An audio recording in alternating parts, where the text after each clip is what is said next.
Exactly 6 महीने boss.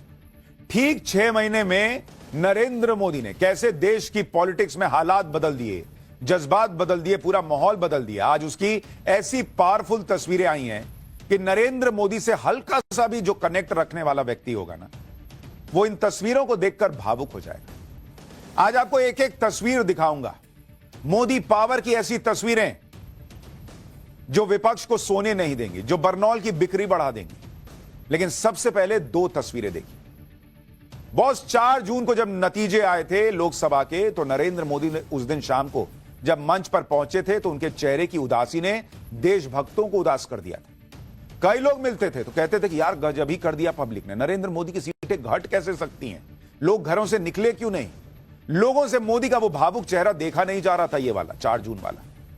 लेकिन हमने तब भी आपसे कहा था कि मोदी वो नेता हैं जो कमबैक में नहीं, तूफानी कमबैक में विश्वास करते हैं। और आज महाराष्ट्र में मुख्यमंत्री के शपथ ग्रहण कार्यक्रम में एक मंच सजा था जहां मोदी थे, लेकिन आज नरेंद्र मोदी का चेहरा चमक रहा था, दमक रहा था, चेहरे पर गजब की स्माइल थी, संतुष्टि का भाव था।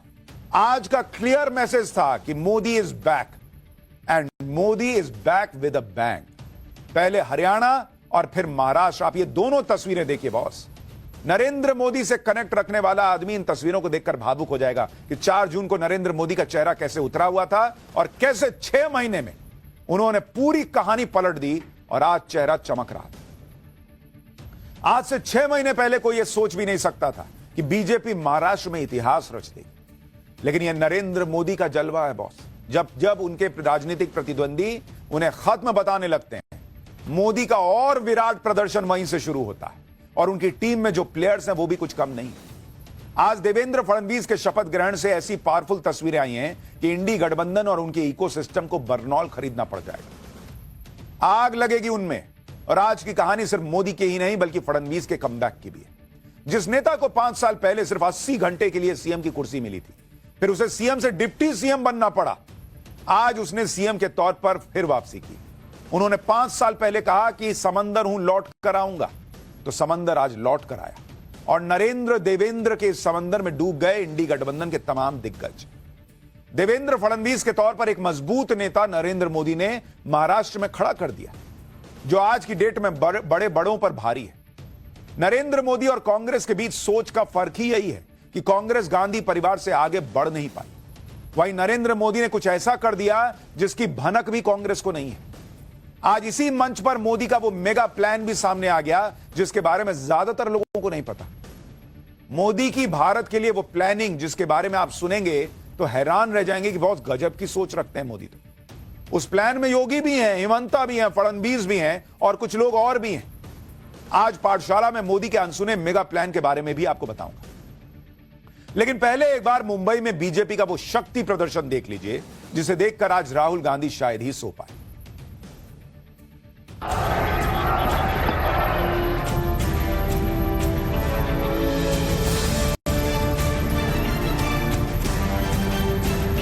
मी देवेंद्र सरिता गंगाधरराव फडणवीस ईश्वर साक्ष शपथ घेतो की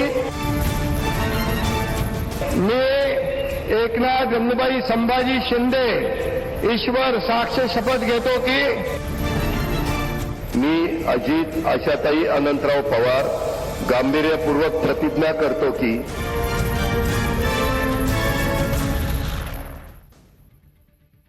आज मुंबई में सिर्फ सीएम का शपथ ग्रहण नहीं था बॉस, यह प्रधानमंत्री नरेंद्र मोदी की ताकत को दिखाने वाली तस्वीर है। मोदी है तो मुमकिन है इसको साबित करने वाली तस्वीर है। पूरे देश से एनडीए के नेता, एनडीए के मुख्यमंत्री वहां पर मौजूद थे। यह पूरी नरेंद्र मोदी की जबरदस्त टीम थी जिसने देश की राजनीति में धूम मचा रखी है। इस टीम को एक साथ एक मंच पर देखकर इंडी गठबंधन के नेताओं की नींद उड़ जाएगी रात, क्योंकि जिनके पास ऐसी टीम हो, जिसके पास नरेंद्र मोदी जैसा लीडर हो, उससे सिर्फ हवाबाजी करके टक्कर नहीं ली जा सकती जो इंडिया अलायंस कर रहा है। महाराष्ट्र में राहुल गांधी और इंडी गठबंधन ने कितनी हवाबाजी की थी, लेकिन जैसे हरियाणा में हारे उससे बुरी हार तो महाराष्ट्र में। महाराष्ट्र में बीजेपी को जीत मिली, बीजेपी को जितनी सीटें आई वो अपने आप में ऐतिहासिक है। महाराष्ट्र में ऐसी जीत बीजेपी को कभी नहीं मिली थी, लेकिन इस बार जनता ने नरेंद्र मोदी का जो साथ दिया, नरेंद्र मोदी पर जो भरोसा दिखाया, वो अपने आप में कमाल है। इसलिए आज जब प्रधानमंत्री नरेंद्र मोदी शपथ ग्रहण समारोह के मंच से जाने लगे तो जनता के सामने सिर झुकाया, जनता को नमन किया। और यह इकलौता ऐसा शपथ ग्रहण होगा बॉस जो एक पूरे इकोसिस्टम की झूठी हवाबाजी का चुन चुनकर जवाब दे रहा था।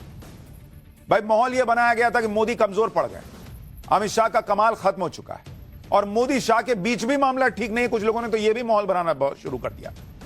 लेकिन बॉस पॉलिटिक्स में मोदी शाह की जोड़ी का तोड़ फिलहाल तो दूर दूर तक दिख नहीं रहा। नरेंद्र मोदी की लीडरशिप और अमित शाह की स्ट्रैटेजी दोनों कमाल का कॉम्बिनेशन है और यही विपक्ष मात खा जाता है क्योंकि उनके पास ना तो नेता है ना स्ट्रैटेजी।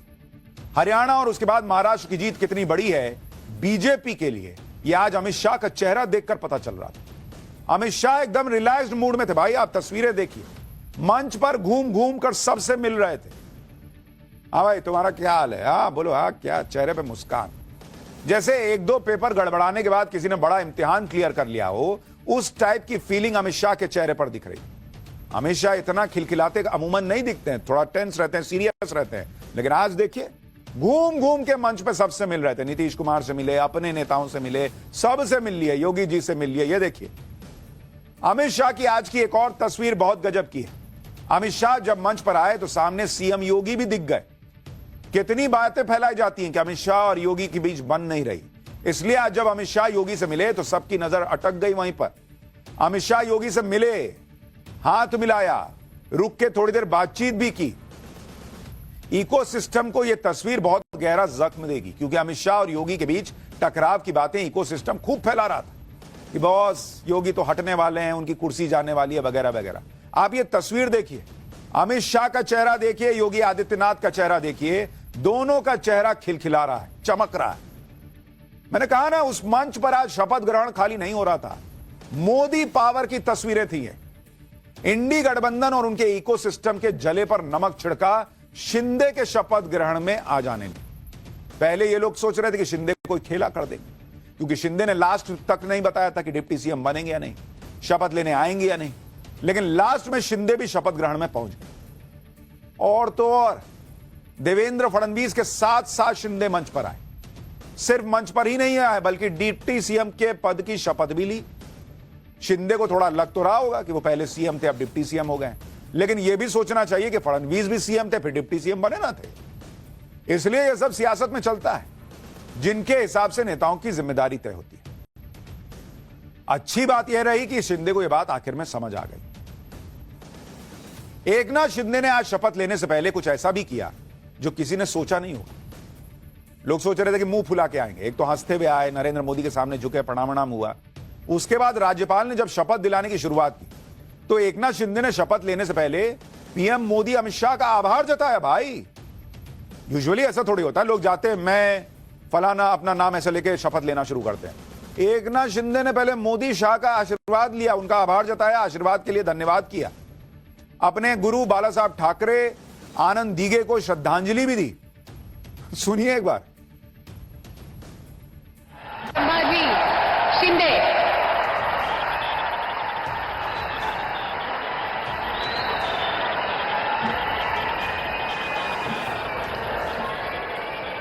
संभाजी शिंदे। इसके बाद उन्होंने नरेंद्र मोदी और अमित शाह का मराठी में धन्यवाद किया, अपने गुरु को याद किया, तब जाके शपथ ग्रहण शुरू किया। यानी जो लोग कह रहे थे कि अरे पता नहीं अब शिंदे क्या करेंगे, सरकार कैसे चलेगी वगैरह वगैरह, अरे भैया वो तो शपथ लेने के पहले मोदी शाह का धन्यवाद कर रहे हैं। शिंदे के साथ अजीत पवार ने भी डिप्टी सीएम पद की शपथ ली। अजीत पवार इस मामले में लकी हैं कि वो टाइम पर इंडी गठबंधन से निकल आए। इसके लिए उन्होंने अपने चाचा शरद पवार से बहुत उलझना भी पड़ा। लोकसभा चुनाव में बड़ी मायूसी भी मिली, लेकिन अजीत पवार ने भी कमबैक किया और शरद पवार को एकदम से ऐसा साइड लगाया जहां से अब शरद पवार की राजनीति का दी एंड ही दिखता है। वैसे अजीत पवार ने आज एक रिकॉर्ड भी बना दिया, वो छठी बार डिप्टी सीएम बन गए। अजीत पवार ऐसे नेता हैं जो 2019 में फडणवीस की 80 घंटे की सरकार में डिप्टी सीएम बने, फिर उद्धव ठाकरे की सरकार में डिप्टी सीएम बने, फिर शिंदे की सरकार आई तो उसमें डिप्टी सीएम बने, अब फडणवीस फिर से सीएम बन गए हैं तो फिर अजीत पवार डिप्टी सीएम बन गए। उनका डिप्टी सीएम का चेयर बुक रहता है। राजनीति में ऐसे भाग्यशाली नेता कम ही होते हैं जिनके साथ डिप्टी सीएम की कुर्सी चिपकी रहती है। मुंबई में आज तो गजब का माहौल है। आजाद मैदान में शपथ ग्रहण चल रहा था। लोग खचाखच भरे हुए थे, बड़े बड़े स्टार्स पहुंचे थे भाई।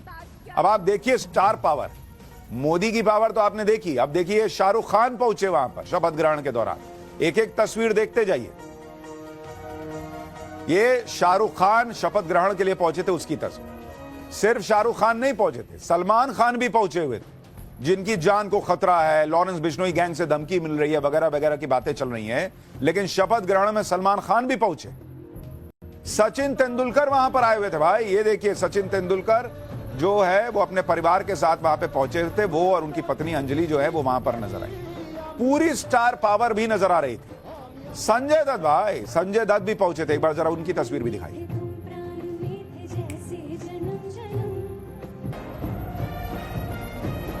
इसके अलावा वहां रणबीर कपूर भी आए थे, जरा उसकी तस्वीर दिखाइए। मतलब बड़े बड़े फिल्मी सितारे, रणवीर सिंह भी वहां पर आए हुए थे। तो जितनों के आप नाम लीजिए, बड़े बड़े स्टार, माधुरी दीक्षित वहां पर आई हुई थी। ये देखिए रणबीर कपूर आए हुए हैं, रणवीर सिंह आए हुए हैं। माधुरी दीक्षित की तस्वीर दिखाइए, वो भी पहुंची हुई थी। अंबानी परिवार वहां पर आया हुआ था भाई। जो राहुल गांधी अडानी अंबानी करते नहीं थकते। आजकल हालांकि उन्होंने अंबानी को छोड़ रखा है, लेकिन अंबानी परिवार वहां पहुंचा हुआ था। आज की इन पावरफुल तस्वीरों के बाद अब आपको नरेंद्र मोदी के उस मेगा प्लान के बारे में भी बताता हूं, जिसकी बात हमने पाठशाला की शुरुआत में की थी। भाई आपने ये तो देख लिया कि शपथ ग्रहण पावरफुल रहा, नरेंद्र मोदी की पावरफुल तस्वीर आ गई, लेकिन इसके पीछे एक बड़ी कहानी है। आज शपथ ग्रहण के मंच से नरेंद्र मोदी का वो मेगा प्लान भी दिख गया, जिसके बारे में किसी को भनक नहीं, जिसके बारे में सुनकर आप भी कहेंगे कि नरेंद्र मोदी तो गजबी आदमी है बॉस, इतनी दूर की कौन सोच सकता है।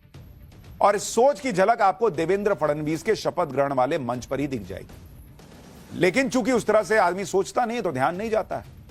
कांग्रेस की हालत यह है कि उनके पास गांधी परिवार के आगे की सोच ही नहीं।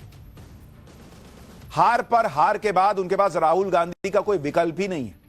और यहां नरेंद्र मोदी पर मोदी तैयार करने की फैक्ट्री खोले बैठे हैं एक तरह से।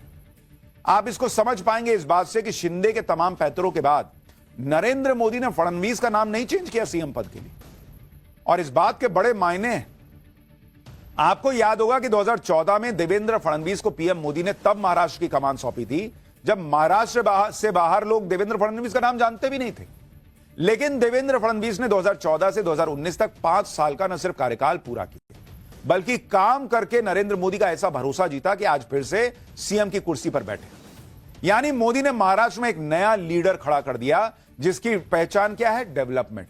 जैसे नरेंद्र मोदी की होती थी गुजरात में डेवलपमेंट, वैसे पहचान फडणवीस बना रहे। और यह इकलौता उदाहरण नहीं है बॉस। मोदी एक पूरी मेगा प्लानिंग के तहत अपने नीचे लीडर्स की फौज खड़ी करते जा रहे हैं। अमूमन जो बढ़िया लीडर होता है वो वही करता है कि अपने नीचे लीडर की फौज खड़ी करता है, ताकि एक के बाद एक नेता खड़े होते जाए। ऑफिस में लोग नहीं करते, अपने ही नीचे लोगों को काटते जाते हैं कि कोई आगे बढ़ ना जाए मुझसे, मेरे से ऊपर ना चला जाए। नरेंद्र मोदी इनसिक्योर नेता नहीं है। मोदी का विजन क्लियर है कि देश को कहां ले जाना, और इसके लिए उन्हें पता है कि एक मोदी नहीं लगेगा भाई, कई और मोदी लगेंगे जो उनके बाद कमान संभालेंगे। और इसलिए मोदी ने बीते 10 साल में कैसे लीडरशिप खड़ी की है बिना किसी को भनक लगे, आप सुनिए। आप खुद देखिए, जहां कांग्रेस देश को एक नया नेता नहीं दे पाई, वहीं पीएम मोदी ने देश में नेताओं की कैसे फौज खड़ी शुरू कर दी थी 10 साल पहले से। भाई पहले योगी आदित्यनाथ को उत्तर प्रदेश का सीएम बनाया, तब योगी का नाम दूर दूर तक लिस्ट में नहीं था कि वो मुख्यमंत्री पद की शपथ लेंगे। सीएम योगी आज बीजेपी के बड़े नेताओं में शामिल है बॉस। जिस वक्त उनको मुख्यमंत्री की कुर्सी मिली थी तो लोगों ने कहा था कि किसको बना दिए, कौन योगी, कैसे चलाएंगे, कोई अनुभव नहीं है। यह नरेंद्र मोदी का विजन था कि बॉस योगी कर सकते हैं, और आज योगी मॉडल की चर्चा होती है। इसी तरह से असम में हेमंत बिस्व शर्मा को कांग्रेस से लेकर आए। हेमंत बिस्व शर्मा बीजेपी में थोड़ी थे, कांग्रेस से लाए। वो हेमंत बिस्व शर्मा जो खुद किस्सा सुनाते हैं कि राहुल गांधी ने अपने कुत्ते वाला बिस्किट ऑफर कर दिया था। ये उनकी इज्जत थी कांग्रेस में, मोदी लेके आए कांग्रेस से, और आज की डेट में उन्हें धाकड़ सीएम की तरह पहचाना जाता है। बीजेपी के फायर ब्रांड नेता हैं। यह नरेंद्र मोदी की परख है कि कांग्रेस में भी कोई काबिल नेता दिखता है कि लाओ यहां लाओ। महाराष्ट्र में देवेंद्र फडणवीस को पहले मौका दिया, काम करके दिखाया, फिर मुख्यमंत्री बना दिया। इसी तरह से हरियाणा में नायब सिंह सैनी को सीएम बनाया, जिनको मुख्यमंत्री बनने से पहले बहुत कम लोग जानते थे, लेकिन देखिए सरकार रिपीट करवा दी, उनकी भी भूमिका रही। राजस्थान में भजन लाल शर्मा को सीएम बनाया, जो काफी समय से संगठन में काम कर रहे थे। मध्य प्रदेश में मोहन यादव को सीएम बनाया, जो पहले शिवराज सरकार में मंत्री थे। कोई सोच नहीं सकता था कि शिवराज सिंह चौहान वहां से हटेंगे इतनी प्रचंड जीत के बाद। बना दिया मोहन यादव। उत्तराखंड में पुष्कर सिंह धामी को सीएम बनाया, जो पीएम मोदी के विजन को लागू कर रहे हैं। यानी आप देख रहे हैं अपने पीछे वो एक एक करके नेताओं की फौज खड़ी कर रहे हैं, जिनके अंदर नरेंद्र मोदी के नेतृत्व में ट्रेनिंग लेकर मोदी बनने या मोदी के 20 नहीं 19 18 पहुंचने का भी काबिलियत। भाई नरेंद्र मोदी भी जब गुजरात में तो सीख ही रहे थे ना, आज जाकर इतना काम करके मोदी बने। इन लोगों को मौका ही नहीं मिलेगा, कौन बनेगा मोदी भाई? यही मोदी प्लान करके चल रहे हैं। खास बात यह है कि ये सभी नेता बहुत ज्यादा उम्र के नहीं है, यानी आने वाले समय में ये सभी नेता बीजेपी में बड़ा रोल निभा सकते हैं। नरेंद्र मोदी नए नेतृत्व को बढ़ाने, उन्हें मौका देने और नई लीडरशिप खड़ी करने में विश्वास करते हैं। आप सोचिए, बीजेपी में फौज खड़ी हो गई है। कांग्रेस को राहुल गांधी के अलावा कोई दिख ही नहीं रहा है। अच्छा, इसमें आप एक एक की क्वालिटी देखिए। जैसे देवेंद्र फडणवीस को महाराष्ट्र का सीएम बनाना कोई छोटी घटना नहीं है। इससे पता चलता है कि बीजेपी अपने नेताओं को एक बार फेल होने से किनारे नहीं कर देती। देवेंद्र फडणवीस 2014 में पहली बार महाराष्ट्र के सीएम बने, लेकिन 2019 में शिवसेना से बीजेपी का गठबंधन टूट गया। इसके बाद देवेंद्र फडणवीस ने अजीत पवार के साथ मिलकर आनंद फानन में शपथ ले ली। हालांकि बहुमत साबित नहीं कर पाने की वजह से 80 घंटे में सरकार गिर गई। फडणवीस को इस्तीफा देना पड़ गया। इस घटना के बाद कहा जाने लगा कि देवेंद्र फडणवीस का करियर तो खत्म हो जाएगा। इतना ही नहीं, 2024 के लोकसभा चुनाव में बीजेपी महाराष्ट्र में अच्छा प्रदर्शन भी नहीं कर पाई। इसके बाद तो यह मान लिया गया कि फडणवीस अब इससे उबर ही नहीं पाएंगे। लेकिन फडणवीस अलग ही मिट्टी के बने। आप देखिए कि लोकसभा चुनाव के बाद फडणवीस ने जमीन पर उतरकर जमकर मेहनत की, जो भी कमजोरियां थी उसे दूर किया, महायुति के नेताओं को फिर एकजुट किया, कार्यकर्ताओं के साथ लगातार मुलाकात करते रहे, कार्यकर्ताओं का मनोबल बढ़ाते रहे। फडणवीस ने बेहद आक्रामक अंदाज में प्रचार किया, हिंदुत्व का मुद्दा जमकर उठाया। आपको याद होगा कितना अग्रेसिवली भाषण देते थे। फडणवीस ने वोट जिहाद, घुसपैठियों के मुद्दे पर विरोधियों पर जमकर हमले किए।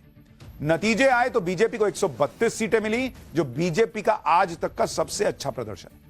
महायुति को महाराष्ट्र की 288 सीटों में से 230 सीटों वाली जीत हासिल हुई। महाराष्ट्र में महाविकास अघाड़ी सिर्फ 47 सीट पर सिमट कर रह गई। महाविकास अघाड़ी के दलों के पास नेता विपक्ष के लायक भी सीट नहीं बची। नतीजों के बाद देवेंद्र फडणवीस ने जीत का क्रेडिट खुद न लेते हुए कार्यकर्ताओं को दिया।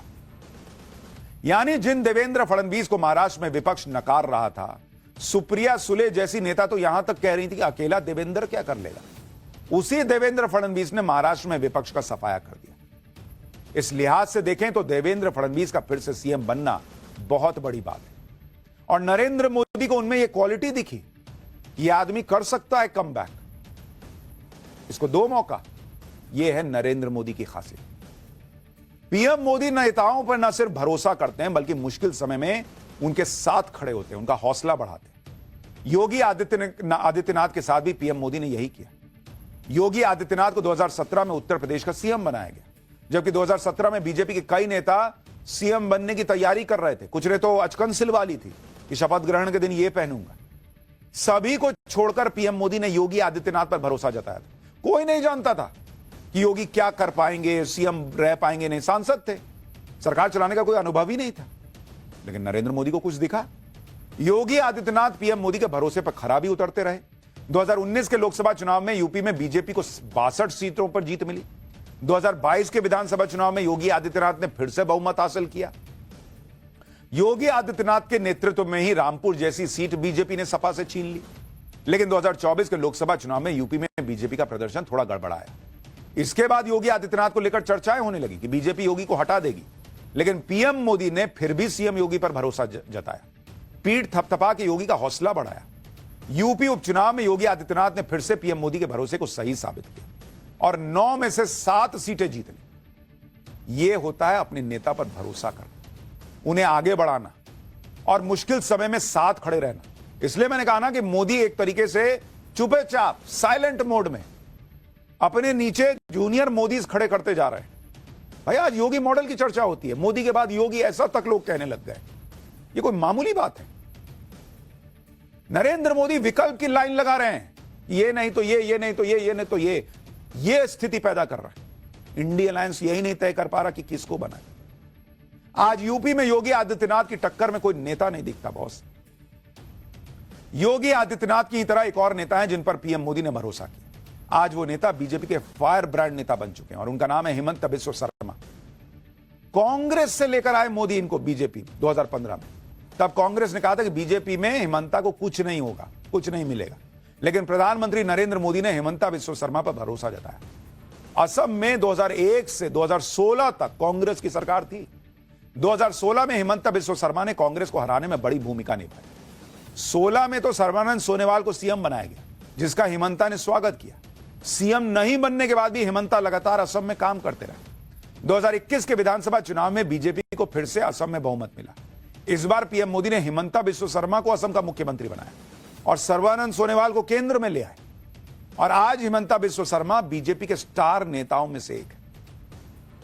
यानी जो हेमंता बिस्व शर्मा कांग्रेस की नजर में ऐसे नेता थे जिन्हें कुत्ते को खिलाए जाने वाली बिस्किट परोस दी जाती थी, उस नेता की काबिलियत समझी नरेंद्र मोदी ने। इसलिए मैं कह रहा हूं ना कि नरेंद्र मोदी चुपचाप कुछ सोचकर प्लान करके चल रहे हैं। ये मौके वो ऐसे ही नहीं दे रहे, उनके लिए भी बड़ा आसान है। पुराने साथियों को मौका दो, वही पुराने नेता चलते रहेंगे। भाई वो 2047 की अगर बात कर रहे हैं तो उनको पता है कि उनके बाद 3-4 प्लेयर होने चाहिए। भाई हेमंता बिस्व शर्मा भी पीएम मोदी के भरोसे पर खरा उतरते रहे।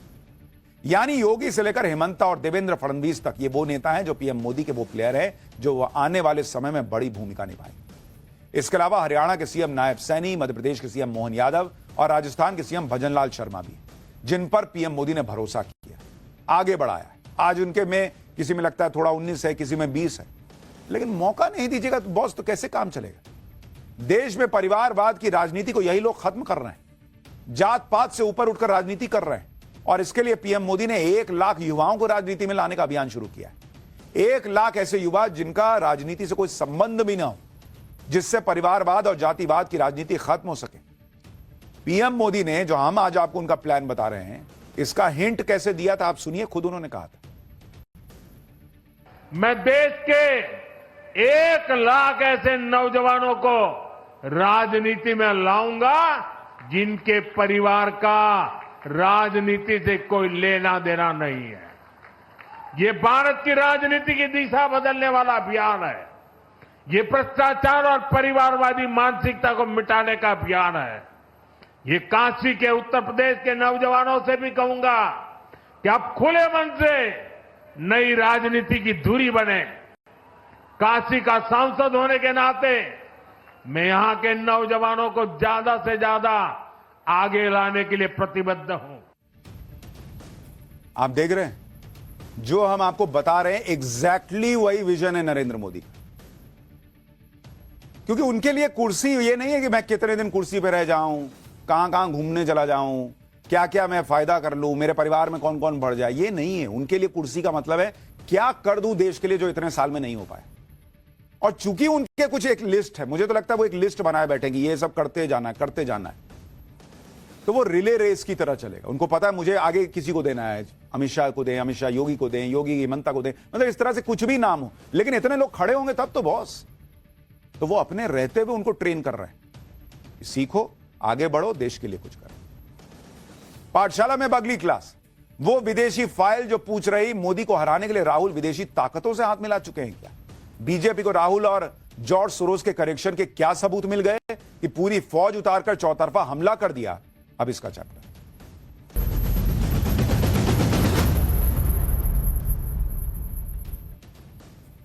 जब से संसद का सत्र शुरू हुआ है तब से राहुल गांधी अडानी अडानी कर रहे हैं, ये तो आपको दिख रहा है। बीजेपी अब तक चुपचाप सुन रही थी, लेकिन बीजेपी ने भी अब ऐसे धागे खोलने शुरू कर दिए कि कांग्रेस की चीखें निकल गई। आज बीजेपी ने राहुल गांधी की फाइल खोल दी। जैसे राहुल गांधी कोई भी विदेशी रिपोर्ट के आधार पर संसद में तूफान करते हैं, उठा देते हैं, वैसे ही आज बीजेपी ने भी राहुल गांधी के खिलाफ एक विदेशी फाइल खोल दी। बस फर्क इतना है कि बीजेपी ने इसके लिए संसद को ठप नहीं किया। राहुल गांधी से जुड़ी इस विदेशी फाइल से कई सवाल उठ रहे हैं, जैसे क्या नरेंद्र मोदी को हराने के लिए राहुल गांधी देश विरोधी ताकतों से हाथ मिला रहे हैं क्या? क्या नरेंद्र मोदी के विरोध के चक्कर में राहुल गांधी देश का नुकसान करने से भी नहीं चूक रहे क्या? प्रधानमंत्री नरेंद्र मोदी को किस मुद्दे पर घेरना है, क्या इसके लिए कोई खास पर्चा राहुल गांधी को विदेश से मिलता है क्या? नरेंद्र मोदी को कैसे घेरना है, कब घेरना है, कि इसकी पूरी टूल किट राहुल गांधी को विदेश से भेजी जाती है क्या? आखिर वो कौन है जो विदेश से बैठे बैठे नरेंद्र मोदी और भारत को बर्बाद करने के लिए नई नई रिपोर्ट तैयार करता है? आज बीजेपी ने राहुल गांधी पर अब तक का सबसे बड़ा अटैक किया। बीजेपी ने आज बिना हिचक के राहुल गांधी को सबसे बड़ा गद्दार तक कह दिया। एक बार सुनिए बीजेपी प्रवक्ता संबित पात्रा ने क्या कहा है, फिर राहुल गांधी की इस फाइल में क्या है जो आरोप बीजेपी लगा रही है वो भी दिखाऊंगा।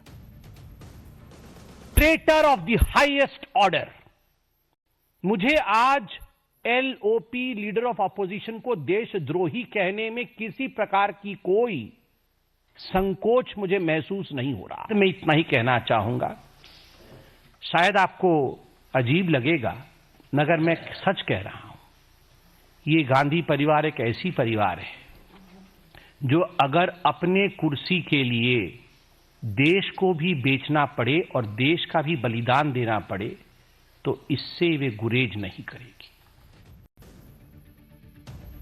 बीजेपी ने राहुल गांधी पर जो आरोप लगाए उसके पीछे बीजेपी अमेरिकी उद्योगपति जॉर्ज सोरोस और राहुल गांधी के कनेक्शन की बात कह रही है। इसलिए जैसे राहुल गांधी कई दिनों से मोदी अडानी एक हैं का नारा लगा रहे हैं, वैसे ही आज बीजेपी ने भी राहुल गांधी पर बड़ा आरोप लगाते हुए कहा कि जॉर्ज सोरोस और राहुल गांधी एक है। एक बार सुनिए कैसे राहुल गांधी मोदी अडानी को घेर रहे हैं और बीजेपी राहुल गांधी और जॉर्ज सोरोस को घेर रही है। फिर आपको उस फाइल के बारे में बताता हूं और उसमें क्या लिखा है, क्या बातें हैं, ये बताता हूं। मोदी जी अडानी जी का इन्वेस्टिगेशन नहीं करा सकते क्योंकि अगर वो कराएंगे तो वो अपना ही इन्वेस्टिगेशन कराएंगे। मोदी और अडानी एक है, दो नहीं है, एक है। जॉर्ज सोरोस और राहुल गांधी ये एक ही हैं। राहुल ही जॉर्ज है, राहुल ही जॉर्ज है और जॉर्ज का एजेंडा ही राहुल का एजेंडा है। जो सोरोस चाहता है वही राहुल चाहते हैं। सोरोस भारत का अमंगल चाहता है, अहित चाहता है। राहुल गांधी भी भारतवर्ष का अमंगल और अहित चाहते हैं। अब आपको उस रिपोर्ट के बारे में भी बताता हूं जिसे लेकर बीजेपी राहुल गांधी को गद्दार तक कह रही। बीजेपी ने आज एक प्रतिष्ठित फ्रेंच न्यूज़पेपर मीडिया पार्ट की एक रिपोर्ट का जिक्र किया। मीडिया पोर्ट ने ओसीसीआरपी यानी organised crime and corruption reporting project नाम की एक ग्लोबल मीडिया संस्था पर नया खुलासा किया है। ओसीसीआरपी खुद को खोजी पत्रकारों का एक संगठन बताता है। अब आप सोच रहे होंगे कि ओसीसीआरपी का राहुल गांधी से क्या कनेक्शन, उसके बारे में बताऊंगा। पहले देखिए कि बीजेपी ने आरोप क्या लगाया। फ्रेंच न्यूज़पेपर मीडिया पोर्ट ने ओसीसीआरपी को लेकर 4 बड़े खुलासे किए। पहला खुलासा, मीडिया संस्था ओसीसीआरपी कोई स्वतंत्र संस्था नहीं है बॉस। दूसरा खुलासा, ओसीसीआरपी का आधा बजट अमेरिकी सरकार फंड करती है और किसी भी रिपोर्ट में इसकी जानकारी नहीं दी जाती कि हम पैसा ले रहे हैं सरकार से। तीसरा खुलासा, अमेरिकी सरकार जिनको अपना विरोधी मानती है उनके खिलाफ ओसीसीआरपी रिपोर्ट बनाती है। भैया जब पैसा लोगे तो रिपोर्ट यही तो बनानी पड़ेगी।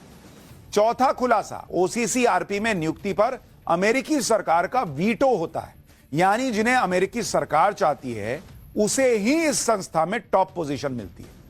यानी इस खुलासे का निचोड़ यह है कि ओसीसीआरपी अमेरिका में डीप स्टेट के इशारे पर काम करती है और जिसे डीप स्टेट चाहता है उसे टारगेट करती है।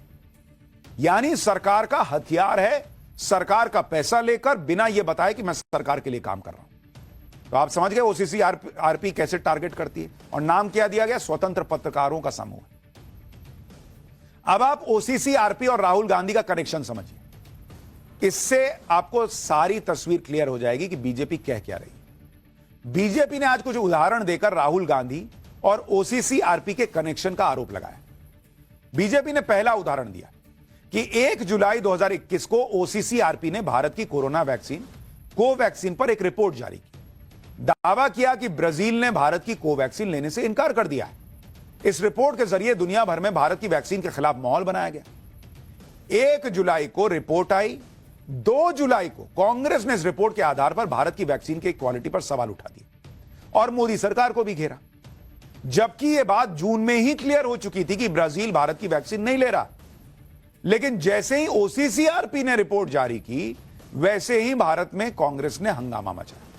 तो बीजेपी पूछ रही है कि जब जून में क्लियर हुआ तब क्यों नहीं हंगामा मचाए। ओसीसीआरपी की रिपोर्ट आई 1 जुलाई, 2 जुलाई को कांग्रेस का हंगामा। यह संयोग है क्या? दूसरा उदाहरण बीजेपी दे रही है कि 18 जुलाई 2021 को ओसीसीआरपी ने पेगासस को लेकर रिपोर्ट जारी की, जिसमें आरोप लगाया गया कि मोदी सरकार बड़े बड़े नेताओं पत्रकारों की जासूसी करवा रही है। 18 जुलाई को ओसीसीआरपी की रिपोर्ट आई। 19 जुलाई को कांग्रेस नेताओं ने प्रेस कॉन्फ्रेंस कर दी। प्रियंका वाड्रा ने इस रिपोर्ट के हवाले से मोदी सरकार को घेरा और इस मुद्दे पर कांग्रेस ने संसद ही नहीं चलने दी, जबकि साल 2022 में सुप्रीम कोर्ट की जांच में पेगासस से जुड़े आरोपों के कोई सबूत तक नहीं मिले। इसलिए बीजेपी पूछ रही है कि क्या यह संयोग है।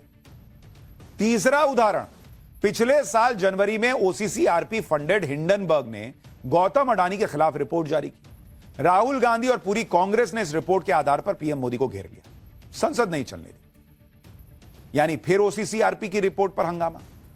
यह तो सिर्फ 3 उदाहरण कि कैसे जब जब ओसीसीआरपी ने मोदी विरोधी कोई रिपोर्ट जारी की तो कांग्रेस ने बिना उसकी सच्चाई जाने मोदी सरकार को घेर लिया। अब बीजेपी पूछ रही है कि क्या यह टूल किट था जो यहां आता है, राहुल गांधी और कांग्रेस को मिलता है और फिर वो हंगामा करते हैं क्या? ओसीसीआरपी की रिपोर्ट को लेकर संसद नहीं चलने देते हैं क्या? कांग्रेस पार्टी और राहुल गांधी के ओसीसीआरपी का कनेक्शन बीजेपी क्या बता रही है, आपको समझ में आ गया? और इस कनेक्शन को और अच्छे से समझना है तो आपको एक और उदाहरण बताता हूं, जिससे आपको पता चलेगा कि ओसीसीआरपी के प्रति राहुल गांधी और कांग्रेस का यह झुकाव एक तरफा नहीं है। बीजेपी का आरोप है कि जब गांधी परिवार मुश्किल में फंसा तो ओसीसीआरपी भी उनकी मदद के लिए आगे आया। बीजेपी कह रही है कि बात जुलाई 2022 की है। राहुल गांधी और सोनिया गांधी पर नेशनल हेराल्ड के केस में धांधली के आरोप लगे थे। उसी वक्त ओसीसीआरपी ने एक आर्टिकल छापा था जिसकी graft accusation against Indian opposition leader sparks protest nation wide, यानी विपक्ष के नेता पर भ्रष्टाचार के आरोप से देश भर में जबरदस्त प्रदर्शन, यह हेडलाइन थी। बीजेपी ने आरोप लगाया कि इस आर्टिकल के जरिए ओसीसीआरपी ने गांधी परिवार के समर्थन में माहौल बनाया था कि भाई देश में गुस्सा है जो विपक्ष के नेता के साथ हो रहा है। अच्छा, यह बात सिर्फ आरोपों तक सीमित नहीं है, इस बात के सबूत हैं। बीजेपी कह रही है कि राहुल गांधी के ओसीसीआरपी के लोगों से अलग अलग मौकों पर उनके मिलने की तस्वीरें, वो ओसीसीआरपी से अच्छी तरह वाकिफ हैं। इसी साल जब राहुल गांधी अमेरिका गए थे तो वहां वो ओसीसीआरपी के लिए काम करने वाले बांग्लादेशी पत्रकार मुशफिकुर फजल अंसारी से मिले थे। यह तस्वीर उनके साथ की है। ये तस्वीरें भी देखिए, इससे साफ पता चलता है कि बांग्लादेशी पत्रकार अंसारी राहुल गांधी के कितने करीबी है और ये वो व्यक्ति है जो भारत के खिलाफ एजेंडा चलाता है। इसलिए बीजेपी आरोप लगा रही है कि विदेश जाकर राहुल गांधी ऐसे एंटी इंडिया एलिमेंट से मिलते हैं और देश को बदनाम करते हैं। अब तक इस कहानी में 2 किरदार हैं, एक ओसीसीआरपी जो एक ग्लोबल मीडिया संस्था है या खुद को बताता है कि हम ऐसा हैं, और एक किरदार है राहुल गांधी और कांग्रेस। अब इस कहानी में मोदी विरोधी अमेरिकी उद्योगपति जॉर्ज सोरोस की भी एंट्री हो जाती है। दरअसल ओसीसीआरपी को जॉर्ज सोरोस की संस्था ओपन सोसाइटी फाउंडेशन भी पैसा देती है और जॉर्ज सोरोस पर आरोप है कि वो नरेंद्र मोदी को बर्बाद करने के लिए करोड़ों रुपए तो ऐसे पानी की तरह बहा देता है। दूसरी बात, जॉर्ज सोरोस के करीबी और ओपन सोसाइटी फाउंडेशन के वाइस प्रेसिडेंट सलील शेट्टी राहुल गांधी की भारत जोड़ो यात्रा में शामिल हुए थे। बीजेपी कह रही है कि क्रोनोलॉजी समझिए बॉस, ओसीसीआरपी के पीछे अमेरिका का डीप स्टेट और जॉर्ज सोरोस है, और ओसीसीआरपी की रिपोर्ट के आधार पर राहुल गांधी और कांग्रेस भारत में नरेंद्र मोदी को घेरते हैं, बड़े बड़े आरोप लगाते हैं, संसद नहीं चलने देते। बीजेपी पूछ रही कि रिश्ता क्या कहलाता है। बीजेपी इसे ही सबसे खतरनाक त्रिकोण बताकर राहुल गांधी पर निशाना साध रही है। एक बार सुनिए संबित पात्रा को। We are going to talk about this dangerous triangle which is trying to destabilize India. और ये जो त्रिकोण है, इसमें एक तरफ अमेरिका में बैठे जॉर्ज सोरोस, उनकी फाउंडेशन है, कुछ अमेरिका की एजेंसीज भी हैं। त्रिकोण के एक बहुत बड़ी न्यूज पोर्टल है जिसका नाम OCCRP, और त्रिकोण के जो आखिरी कोने में जो सबसे महत्वपूर्ण कोना जो हिंदुस्तान से संबंध रखता है, उस कोने में राहुल गांधी है, traitor of the highest order. मुझे आज LOP लीडर ऑफ अपोजिशन को देशद्रोही कहने में किसी प्रकार की कोई संकोच मुझे महसूस नहीं हो रहा है। Rahul Gandhi, deep state, OCCRP और सोरोस को लेकर जो भी बातें आज सामने आ रही हैं उसके बारे में कुछ चीजें हम आपको पाठशाला में पहले भी बता चुके हैं। जब गौतम अडानी के खिलाफ अमेरिका की कोर्ट का केस सामने आया था तब भी हमने आपको बताया था कि एक खास पैटर्न दिखता है कि जब भी भारत में संसद सत्र शुरू होने वाला होता है उससे पहले विदेश से कोई कथित एंटी मोदी या एंटी इंडिया रिपोर्ट आ जाती है या किसी पुराने घटना का वीडियो अचानक से जारी हो जाता है, कोई बड़ा बवाल बखेड़ा खड़ा हो जाता है। और हमने पाठशाला में आपको पूरी टाइमलाइन बताई थी। आज ओसीसीआरपी और राहुल गांधी के नेक्सस का मुद्दा उठाते हुए बीजेपी ने भी इस टाइमलाइन का जिक्र किया। सुनिए सांसद सुधांशु त्रिवेदी ने आज संसद में क्या कहा। मैं सिर्फ एक संयोग बता रहा हूं, भारतीय फार्मर्स के बारे में रिपोर्ट आती है 3 फरवरी 2021, बजट सत्र है 29 जनवरी 2021। पेगासस रिपोर्ट आती है 18 जुलाई 2021, मानसून सत्र है 19 जुलाई 2021। उसके बाद 31 जनवरी 2023 से भारत की संसद का बजट सत्र शुरू होता है और 24 जनवरी 2023 को हिंडनबर्ग रिपोर्ट आती है। जनवरी 2023 में भारत की संसद का सत्र शुरू होता है और 17 जनवरी 2023 को बीबीसी की डॉक्यूमेंट्री आती है, इंडिया द मोदी क्वेश्चन। और गंभीर महत्वपूर्ण बात है, 20 जुलाई 2023 को भारत की संसद का सत्र शुरू होता है और मणिपुर वायलेंस का वीडियो 19 जुलाई 2023 ठीक एक दिन पहले जारी होता है। भारत के राजनीतिक इतिहास के एकमात्र चुनाव थे जब विदेश में कोई रिपोर्ट नहीं, मैं विपक्ष के सदस्यों से कहना चाहता हूं, रिपोर्ट नहीं, भारत के इतिहास का एकमात्र चुनाव था जब विदेश की एक गवर्नमेंट ने, रशियन गवर्नमेंट ने ऑफिशियल स्टेटमेंट दिया कि भारत के चुनावों में विदेशी हस्तक्षेप हो रहा है। ऐसा भारत के इतिहास में कभी नहीं हुआ। बीजेपी के राहुल गांधी पर बेहद सनसनीखेज आरोप लगाने के बाद, कुछ सबूत सामने रखने के बाद, एक खास पैटर्न है यह दिखाने के बाद कांग्रेस ज्यादा लोड नहीं ले रही।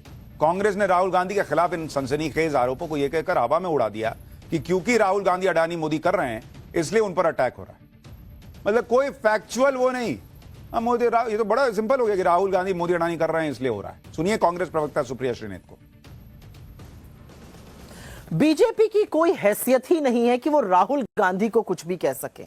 असलियत यह है कि राहुल गांधी ने मोदी और अडानी की बखिया उधेड़ कर रख दी है और इसी से नरेंद्र मोदी और पूरी की पूरी भारतीय जनता पार्टी बिलबिला गई है। अडानी के सारे नौकर राहुल गांधी को देशद्रोही बुला रहे हैं। अरे भाजपाइयों, राहुल गांधी के परिवार का खून इस देश की मिट्टी में शामिल है, इस देश के तिरंगे में शामिल है, इस देश की आत्मा में शामिल है।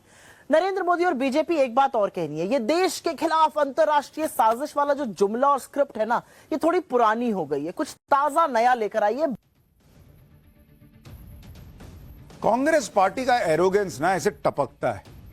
पहली लाइन ही यही है कि बीजेपी की तो हैसियत ही नहीं है कि वो राहुल गांधी जी से कुछ कह दे।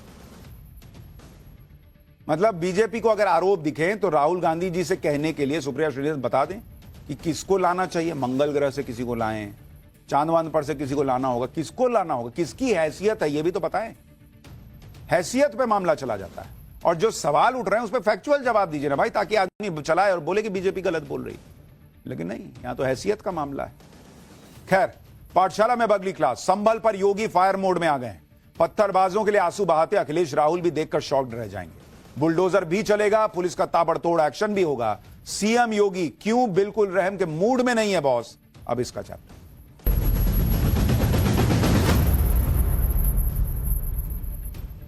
कई दिनों से यूपी के संभल की खूब बात हो रही है। अखिलेश यादव राजनीति चमका रहे हैं, राहुल गांधी माहौल बना रहे हैं, प्रियंका वाड्रा भी साथ दे रही हैं। संसद से लेकर सड़क पर आंसू बहाए जा रहे हैं, पत्थरबाजों के लिए आंसू। इन्हें लग रहा था कि संभल पर ऐसा माहौल बना देंगे तो योगी प्रेशर में आ जाएंगे।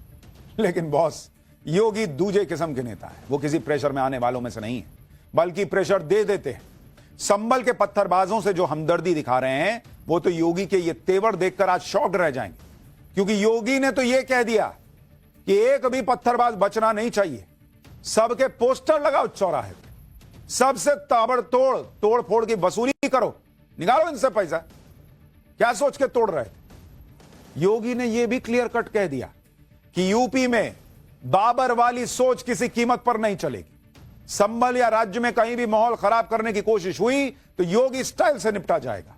सरकारी जमीन पर अवैध कब्जों पर बुलडोजर भी चलता रहेगा। यानी सीएम योगी बिल्कुल भी रहम के मूड में नहीं है। आज सीएम योगी रामायण मेले का उद्घाटन करने अयोध्या पहुंचे थे, जहां उन्होंने हिंदू एकता के लिए खींची बटेंगे तो कटेंगे की लाइन को और लंबा कर दिया। इसके लिए योगी आदित्यनाथ ने अयोध्या में 500 साल पहले बाबर के शासनकाल में हुई घटना, पिछले दिनों संभल में हुए बवाल और बांग्लादेश में हिंदुओं और हिंदू मंदिरों पर हो रहे हमलों को एक दूसरे से कनेक्ट कर दिया। योगी आदित्यनाथ ने कहा कि इन तीनों घटनाओं के जिम्मेदार लोगों का डीएनए एक जैसा है और उनसे सावधान रहना जरूरी है। पहले सीएम योगी को सुनिए, फिर आपको बताऊंगा संभल के पत्थरबाजों के डीएनए का जिक्र होने पर किस किस को दर्द होने लगा है। 500 वर्ष पहले बाबर के एक सिपह सालार ने जो काम अयोध्या में किया था, जो काम संभल में किया था और जो काम आज बांग्लादेश के अंदर हो रहा है, तीनों की प्रकृति, तीनों का डीएनए एक जैसा है। गलतफहमी में मत रहना। अगर कोई ये मानता है कि वो बांग्लादेश में हो रहा है तो यहां भी बांटने वाले तत्व उनके लिए बेट बन करके खड़े हो रखे हैं, पहले से खड़े हैं। वे समाज के सामाजिक ताने बाने को छिन्न भिन्न कर रहे हैं, सामाजिक एकता को तोड़ करके, आपको बांट करके फिर काटने का और कटवाने का पूरा इंतजाम भी कर रहे हैं। ये बांटने वाले लोग, बहुत सारे लोग तो ऐसे हैं जिन्होंने दुनिया के तमाम देशों में प्रॉपर्टी खरीद करके रखी हुई है, यहां संकट आएगा वहां भाग जाएंगे। अब यह भी देखिए कि योगी आदित्यनाथ ने अपने बयान में किसी का नाम नहीं लिया, लेकिन सीएम योगी का यह बयान समाजवादी पार्टी के अध्यक्ष अखिलेश यादव को चुभ गया। अखिलेश यादव ने कह दिया कि एक संत को डीएनए की बात नहीं करनी चाहिए। यही नहीं, अखिलेश यादव ने अपना और सीएम योगी का डीएनए चेक कराने की भी चुनौती दे दी। सुनिए अखिलेश यादव। मुझे नहीं पता कि मुख्यमंत्री जी कितना साइंस जानते हैं, मुख्यमंत्री जी ने कितनी बायोलॉजी पढ़ी है, मैं नहीं जानता हूं। लेकिन मैं उनसे एक बार निवेदन करना चाहता हूं कि बार बार वो डीएनए की बात कर रहे हैं, डीएनए की बात न किया करें। मैं आपके माध्यम से और बड़ी जिम्मेदारी से कह रहा हूं मैं कि वो डीएनए की बात न करें, और अगर डीएनए की बात करते हैं तो मैं भी अपना डीएनए और हम सब लोग अपना डीएनए चेक कराना चाहते हैं। और मुखर्जी जी, आप भी अपना डीएनए चेक करा दो। मैं भी चेक कराना चाहता हूं अपना डीएनए, और मुखर्जी जी आप भी अपना डीएनए चेक करा दो। इसलिए मेरा निवेदन है कि डीएनए की बात मुखर्जी जी को शोभा नहीं देती है। एक संत होकर के, योगी होकर के और भगवा पहनने के बाद उन्हें इस तरह की भाषा और इस तरह डीएनए की बात नहीं करनी चाहिए। भाई अखिलेश यादव ने तो बोल दिया, तो फिर एआईएमआईएम के चीफ असदुद्दीन ओवैसी भला कैसे चुप रहते? ओवैसी ने भी लंबा चौड़ा ट्वीट लिख दिया, लिखे कि बक रहा हूं जुनून में, क्या कुछ ना समझे खुदा करे कोई। आगे ओवैसी ने लिखा, पहली बात, सुप्रीम कोर्ट ने खुद यह बात मान लिया कि इस बात का कोई सबूत नहीं है कि बाबरी मस्जिद किसी मंदिर को तोड़कर बनाई गई थी। संभल की मस्जिद का केस भी 1877 से 1879 में खत्म हो चुका था, और अदालतों ने साफ कह दिया था कि संभल की जामा मस्जिद मस्जिद ही है और वहां कोई मंदिर नहीं, ना वहां पूजा होती। बाबा की दुकान में सच की कोई कीमत नहीं है, लेकिन इसका मतलब नहीं है कि हम सब चुपचाप उनकी बातों पर यकीन कर लें। इस बयान से यह तो साफ हो गया कि मस्जिदों को मंदिरों में तब्दील करने वाले ये केस भाजपा द्वारा प्रायोजित है। जब अदालत में केस चल रहा है तब किसी को अधिकार नहीं कि केस को वो बाहर से प्रभावित करे। विरोधी भले ही कुछ भी कहें, योगी का मैसेज एकदम क्लियर है कि अयोध्या टू संभल टू बांग्लादेश कट्टरपंथियों का एक कॉमन फैक्टर है, और यह कॉमन फैक्टर है गैर मुसलमानों को टारगेट करना, उनके धार्मिक स्थलों को टारगेट करना, उनके वजूद को खत्म कर देने का प्रयास करना। और योगी आदित्यनाथ के टारगेट पर वो पार्टियां और नेता हैं जो मुस्लिम तुष्टीकरण की राजनीति करती हैं। इसलिए हिंदुओं को एकजुट करने की मुहिम में जुटे योगी आदित्यनाथ ने आज विरोधियों को साफ साफ संदेश दे दिया, जो राम का नहीं वो उनके किसी काम का नहीं। एक बार योगी को सुनिए, फिर आपको बताऊंगा संभल हिंसा को लेकर किस तरह सीएम योगी ने फायर मोड ऑन कर दिया। आज जिसके मन में भगवान राम के प्रति, मां जानकी के प्रति श्रद्धा का भाव नहीं है, उनके प्रति समर्पण का भाव नहीं है, और कितना भी प्रिय क्यों न हो, उसको एक कट्टर दुश्मन की तरह त्याग देना चाहिए, छोड़ देना चाहिए। संभल हिंसा को लेकर योगी आदित्यनाथ फायर मोड में हैं। सीएम योगी जल्द से जल्द संभल हिंसा के गुनहगारों का हिसाब करना चाहते हैं। इसलिए कल उन्होंने लखनऊ में अधिकारियों के साथ एक बैठक भी की। इस बैठक में सीएम योगी ने अधिकारियों को निर्देश दिया कि एक भी उपद्रवी बचना नहीं चाहिए। जिन लोगों ने पब्लिक प्रॉपर्टी को नुकसान पहुंचाया है उसे ठीक कराने का खर्चा उपद्रवियों से ही वसूला जाए। अधिकारियों से सीएम योगी ने दो टूक कह दिया कि चाहे संभल हो, अलीगढ़ हो, गौतम बुद्ध नगर हो या कोई दूसरा जिला हो, अराजकता फैलाने की छूट किसी को नहीं दी जा सकती। आगे सीएम योगी ने यह भी साफ कर दिया कि अराजकता फैलाने वालों की पहचान करके उनके पोस्टर लगाओ, उपद्रवियों की पहचान के लिए जनता की मदद लो, उपद्रवियों की धरपकड़ के लिए सर्च ऑपरेशन चलाओ। यानी योगी आदित्यनाथ ये देखकर कि अखिलेश यादव क्या बोल रहे हैं, राहुल गांधी संभल आने का प्रयास कर रहे हैं, थोड़ा अभी हल्का हाथ रखते हैं, बाद में करें, नहीं, वो कह रहे हैं किसी को छोड़ो मत, पत्थर चलाने वाले को कायदे से इलाज करो इनका। इधर लखनऊ में सीएम योगी ने अधिकारियों को निर्देश दिए, उधर संभल में पुलिस प्रशासन का कैलकुलेटर ऑन हो गया। संभल के एसपी ने हिसाब किताब लगाकर बता दिया कि संभल हिंसा के दौरान करीब 1 करोड़ रुपए का नुकसान हुआ है। इसकी भरपाई हिंसा में शामिल लोगों से करवाई जाएगी।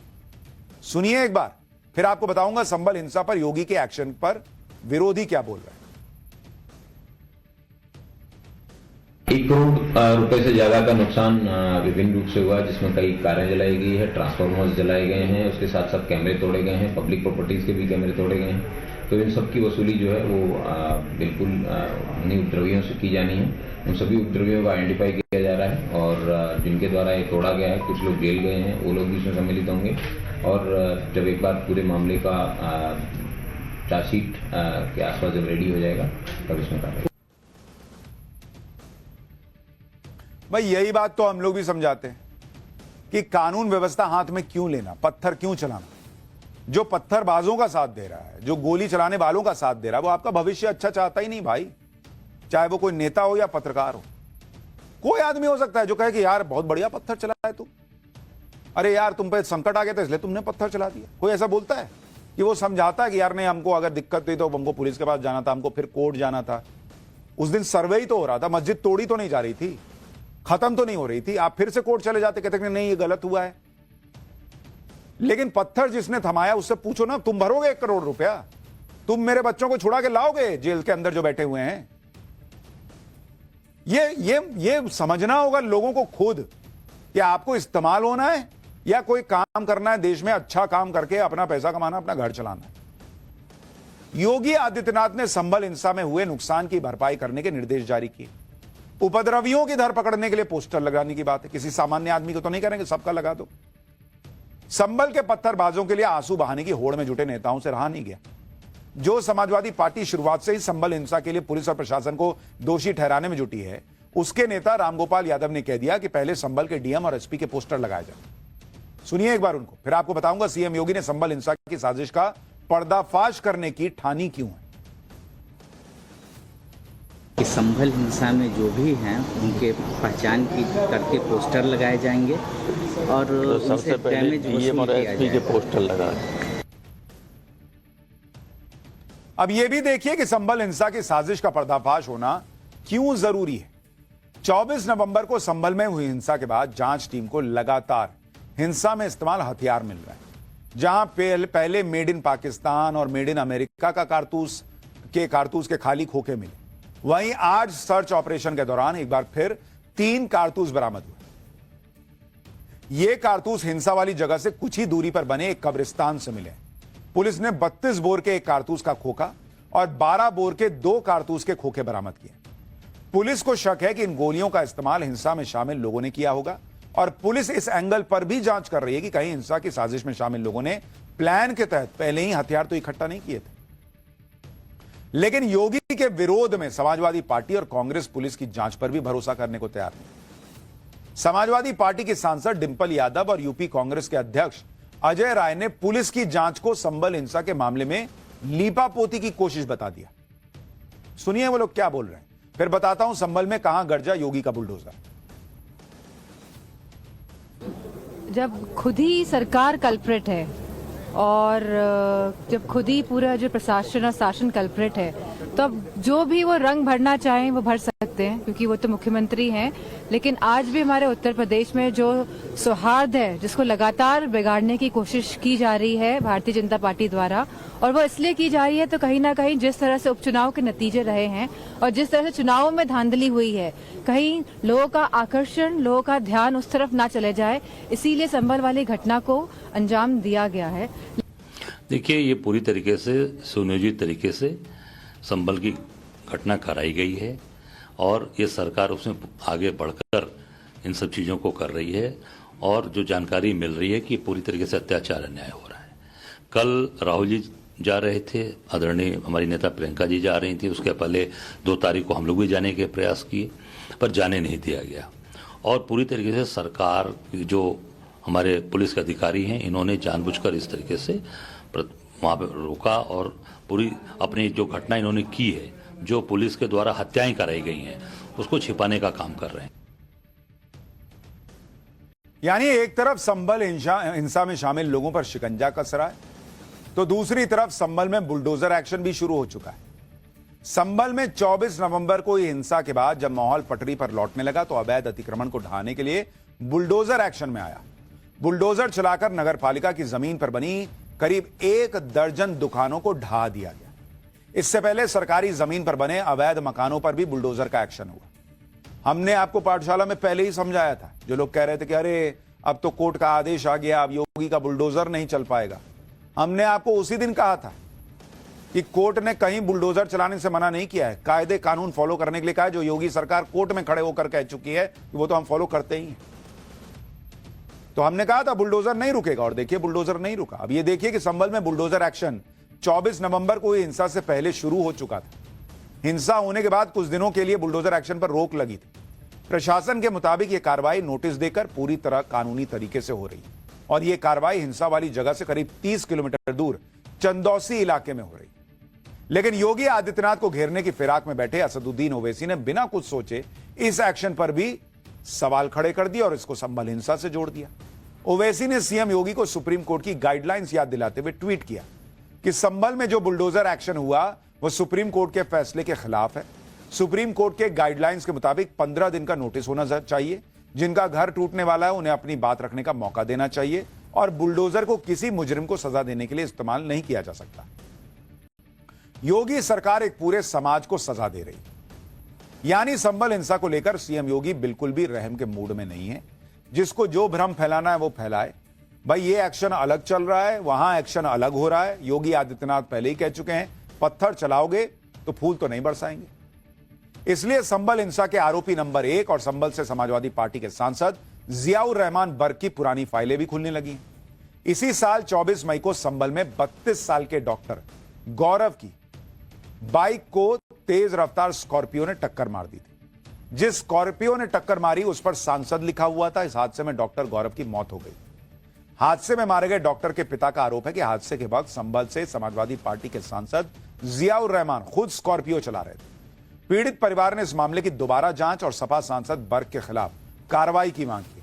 परिवार का आरोप है कि मामले की सही से जांच नहीं की गई और सपा सांसद को बचाने की कोशिश हुई। पीड़ित परिवार की शिकायत पर संभल के एसपी को भी सुनिए, फिर बताता हूं कि अपने सांसद पर हो रहे एक्शन पर समाजवादी पार्टी क्या कह रही है। वादी के हिसाब से जो मेंबर ऑफ पार्लियामेंट है हमारे संभल के माननीय जियाउर रहमान बर्क और उनकी बहन का होना बताया जा रहा है, और जिसमें वादी ने बताया है कि जियाउर रहमान स्वयं इस गाड़ी को चला रहे थे। लेकिन इन सभी तथ्यों की जांच है, वो एडिशनल एसपी नॉर्थ साहब जांच करेंगे और उसके बाद में जो भी सही तथ्य हैं उनके आधार पर अग्रिम वैधानिक कार्रवाई है वो सुनिश्चित की जाएगी। इस मामले पर समाजवादी पार्टी ने ट्वीट किया, 5 महीने तक सरकार और पुलिस कप्तान सो रहे थे। जब संसद में पुलिस की संभल कार्रवाई के खिलाफ संभल सांसद ने श्री अखिलेश यादव जी के नेतृत्व में आवाज उठाई, तो अब सांसद को फर्जी मामले में फंसाने के लिए यूपी भाजपा, योगी सरकार और योगी की महाभ्रष्ट और अपराधी पुलिस ये कर रही है, जो कि शर्मनाक है।